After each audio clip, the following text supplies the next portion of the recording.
RSS প্রতিদিন এই মিথ্যাচার করছে, তার জন্য দেশি বিদেশি কোম্পানি লাগিয়েছে।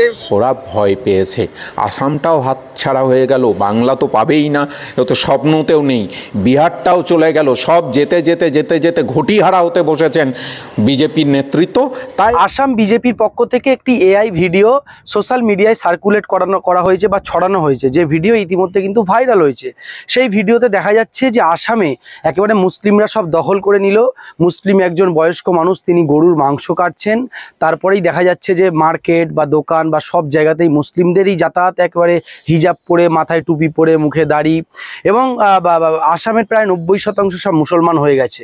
আপনারা ভাবুন, আসামে বর্তমানে ডবল ইঞ্জিনের সরকার, এবং বর্তমানে সব থেকে বেশি হেট স্পিচ বা ঘৃণামূলক বক্তব্য বা এই যে মুসলমান বিদ্বেষী বা এই ধরনের বক্তব্য সব থেকে বেশি এখন আসামের দায়িত্বশীল জননেতারা, যারা দায়িত্ব রয়েছেন, তারাই কিন্তু দিচ্ছেন।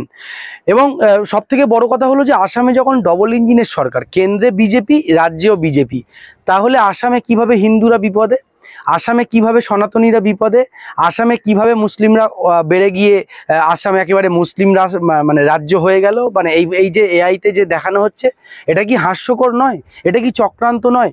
যে আসামে প্রতিনিয়ত দেখা যাচ্ছে যে বর্তমান যে বিজেপি সরকার, সেই সরকারের শাসনে বিভিন্ন রকম অভিযোগ তুলে আসামের মসজিদ, আসামের একাধিক মাদ্রাসা, আসামের একাধিক মুসলিম বস্তি, আসামের একাধিক মুসলিম কলোনি, সেখানে কিন্তু বিশেষ করে সেগুলো বাঙালি, সেই সমস্ত মসজিদ, মাদ্রাসা, মুসলিম কলোনি, মুসলিমদের বাড়িঘর বুলডোজার দিয়ে হাজার হাজার এমন মসজিদ, মাদ্রাসা বা বাড়ি কিন্তু ভাঙা হয়েছে।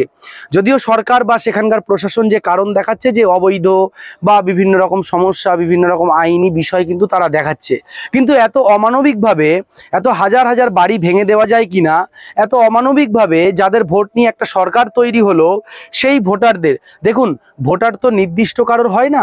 তাহলে আসামের মুসলিমরা, আসামের খ্রিস্টানরা বা আসামের সাধারণ মানুষরা বা আসামের অসমিয়ারা বা আসামের বাঙালিরা কাকে ভোট দিয়েছে, এটা নিশ্চয়ই আসামের বিজেপি বা হেমন্ত বিশ্ব শর্মা, তাদের কিন্তু জানা নেই।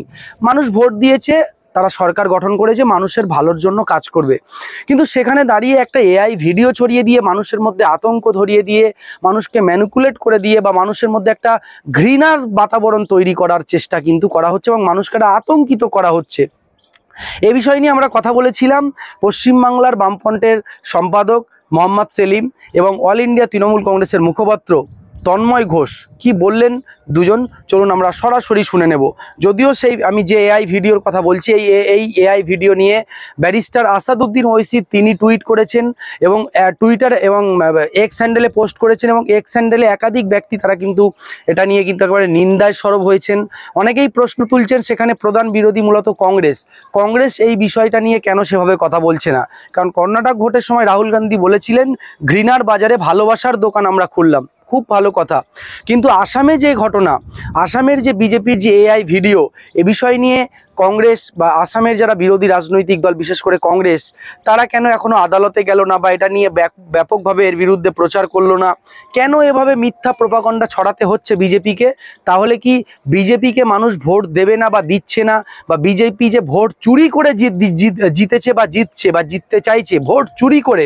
রাহুল গান্ধী যে অভিযোগ বারবার করছে, আজকেও তিনি প্রেস কনফারেন্স করেছেন, সেটা কি তাহলে সত্য? সেই ভয়, সেই আতঙ্ক থেকেই কি ডবল ইঞ্জিনের সরকার হওয়ার সত্ত্বেও আসামের বিজেপি সরকার সেভাবে থেকে সেখানে উন্নতি না করে, শিক্ষা, স্বাস্থ্যের উন্নতি বা বিভিন্ন উন্নতি না করে, বেকারদের কাজ দিতে না পেরে, হিন্দুদের আলাদা করে কোনো সুযোগ সুবিধা না দিতে পেরে আসামের সরকার কি বিপদে পড়ে গেছে? সেই বিপদ বা সেই আশঙ্কার জায়গা থেকেই কি এই মিথ্যে, ভুয়ো, প্রোপাগান্ডামূলক এই ভিডিও ছাড়া হচ্ছে, সোশ্যাল মিডিয়ায় পোস্ট করা হচ্ছে, এআই মারফত তৈরি করা হচ্ছে? এ বিষয় নিয়ে চলুন আমরা সরাসরি কথা বলে নেব। আরএসএস প্রতিদিন এই মিথ্যাচার করছে, তার জন্য দেশি বিদেশি কোম্পানি লাগিয়েছে, মিলিয়ন বিলিয়ন ডলার খরচ করছে, যেখানে মানুষের মনে ঘৃণা তৈরি করার। এবং এখানে আসামে কেন দরকার হচ্ছে এআই তৈরি করা ভিডিও? ওখানে তো হেমন্ত বিশ্ব শর্মা সরকার আছে, সে নিজে প্রতিদিন মুসলমান বিদ্বেষ ছড়াচ্ছে, বাঙালি বিদ্বেষ ছড়াচ্ছে, এবং ওখানকার নাগরিকদের বিরুদ্ধে এক দলকে বিরুদ্ধে আরেক দলকে লেলিয়ে দেওয়ার চেষ্টা করছে। সেখানে তারপরেও দাঁড়িয়ে তাদেরকে এআই ভিডিও কেন ছাড়তে হচ্ছে? কারণ তারা যে মিথ্যা বলছে বাস্তবতা থেকে অনেক দূরে, এবং বাস্তব চিত্রকে অস্বীকার করার জন্য। প্রথমেই বললাম সংবিধান বিরোধী এবং এটা রাষ্ট্রবিরোধী।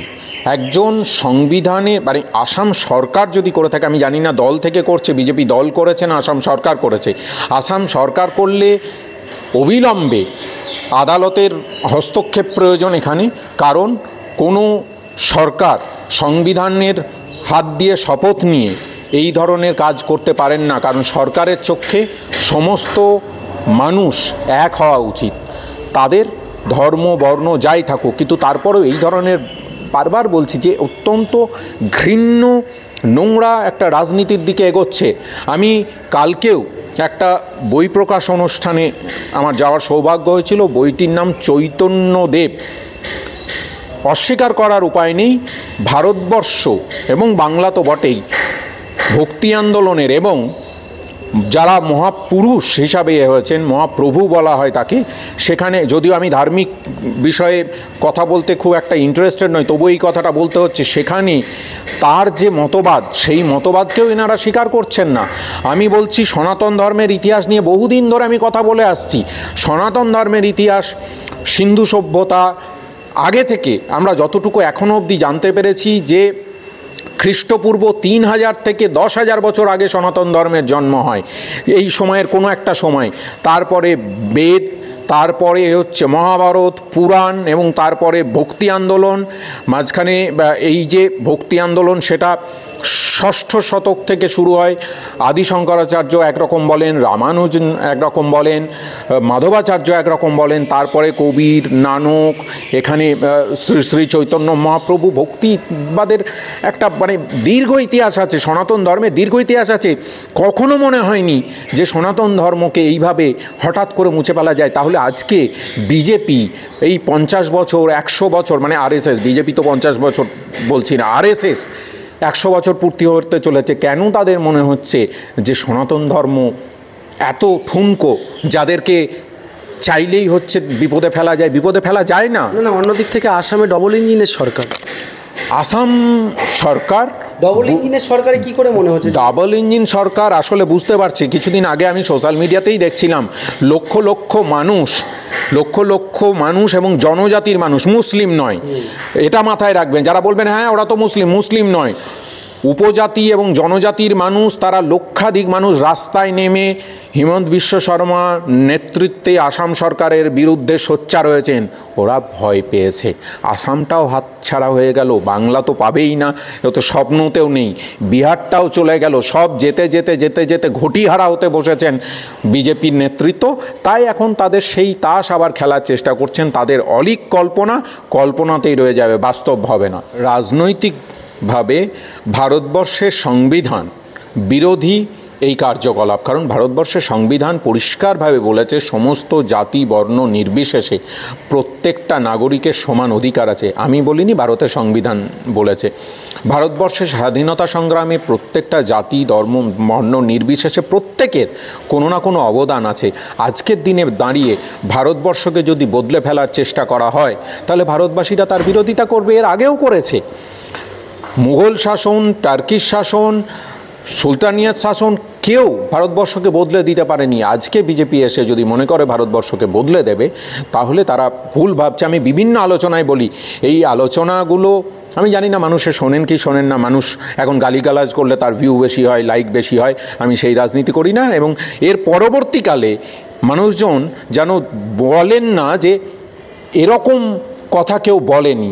আমি কিন্তু দিনের পর দিন একই কথা বলে আসছি। কিছুদিন আগেই প্রফেসর অমর্ত্য সেনের সঙ্গে দেখা করার পর আমি একটা ইউটিউব চ্যানেল, আমার আনকাট তন্ময় বলে ইউটিউব চ্যানেল, সেখানে একটা বক্তব্য দিয়েছিলাম, আপনারা দেখতে পারেন। সেখানে আমি ঠিক এই কথাগুলোই তুলে ধরেছি। তর্কপ্রিয় ভারতীয় এবং পরিচিতি ও হিংসা নামে তার দুটি বই আছে, সেখানে তিনি এই আশঙ্কা প্রকাশ করেছিলেন। সেই কথাগুলো তুলে ধরেছি যে বদলে যাওয়া ভারত, এই বদলে যাওয়া ভারত আমার দেশ নয়।